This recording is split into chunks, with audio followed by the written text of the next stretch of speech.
उपासना में चलने वाले उपासक को सेवापराध और उप सेवापराध इन पर सावधान रहना चाहिए, ये गलती नहीं होनी चाहिए। जैसे आप ठाकुर सेवक हैं, अपने घर में सेवा विराजमान किए हुए हैं, अब जैसे आपको ठाकुर जी के दर्शन के लिए जाना है, जहां तक ठाकुर जी के दर्शन करने के लिए जाना है, हो सके तो पादुका ना पहने, नंगे पैर दर्शन करने जाए। यदि आप में ऐसी सामर्थ्य नहीं है किसी कारण से, तो सीढ़ियों में पादुका नहीं पहनना चाहिए। जहां से मंदिर की सीढ़ियां हैं, पादुका उतार कर माथा रखकर सीढ़ी में फिर चढ़ना चाहिए। खड़ाऊं या पादुका पहन करके श्री विग्रह के दर्शन करने के लिए जाने में फिर अपराध लगता है। अरे अपने मालिक के दर्शन करने जा रहे हैं, स्वामी के दर्शन करने जा रहे हैं, प्रभु के दर्शन करने जा रहे हैं, तो अपनी कुटिया से और मंदिर तक नंगे पैर जाना चाहिए, ये भावना रखनी चाहिए।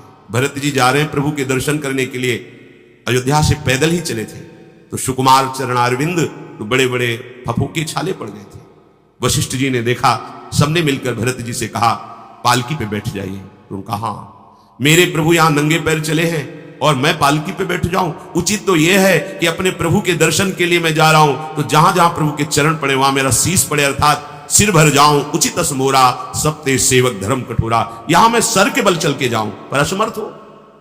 तो आप कह रहे हैं पैर में छाले पड़ गए, आप सवारी में बैठ जाइए, ऐसा नहीं हो सकता। तो अपने प्रभु के दर्शन करने के लिए जब जाए, तो हो सके सामर्थ्य हो तो पादुका न पहने, कोई खड़ाऊं चप्पल जूता आदि ना पहने। अगर पहने हैं तो बस सीढ़ी तक ही पहन कर जाए, ऊपर सीढ़ियों के नहीं। इतने सुकुमार मत बनो, ये आग में जलाया जाएगा शरीर, ये गाड़ दिया जाएगा शरीर, इससे ज्यादा प्यार ना करो। दूसरा, प्रभु के जो उत्सव है, कृष्ण जन्माष्टमी, राधा अष्टमी और भी जो भागवतिक उत्सव है, यदि आप अपने आराध्य देव का उत्सव नहीं मनाते हैं तो ये सेवापराध है, मनाना चाहिए। चार लोग मिलकर के सुंदर फूलों से पत्रों से श्रृंगार करके प्रभु की जय घोष करनी चाहिए, प्रभु की कथा करनी चाहिए, आपस में बैठ करके भगवान के जन्म अवतार की, लीला अवतार की कथा कहे, नाम कीर्तन करे। अगर ऐसा नहीं करता तो यह अपराध है।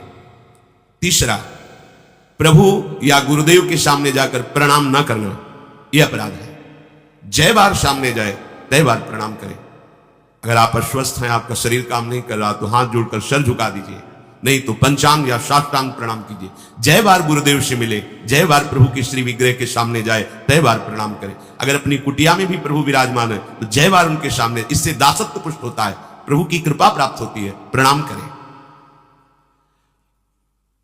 चौथा, यदि आप अपवित्र हैं, शौच में गए हैं और वहां वैसे ही वस्त्र पहने हुए जिसमें आपने शौचालय में प्रवेश किया, शौच किया, उन्हीं वस्त्रों से अपवित्र दशा में प्रभु के सामने नहीं जाना चाहिए। इसीलिए हमारी बुद्धि मलिन हो जाती है।